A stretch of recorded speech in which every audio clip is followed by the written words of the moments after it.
Using correct keywords is one of the most important factors in being successful in niches. Now, what I recommend you do is to concentrate on a small number of trigger keywords. These are basically keywords which will get a response. You could also refer to them as buying keywords or buyer keywords. Now, I'll give you a couple of examples of keywords you can use. Okay, one example is to use the keywords, what are man boobs? Now, this will usually just attract tire kickers.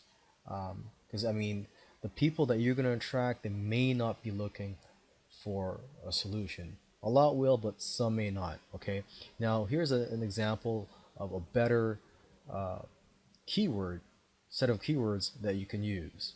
Okay, how to get rid of man boobs, or how to get rid of man boobs fast. Okay, so this is what I would consider a trigger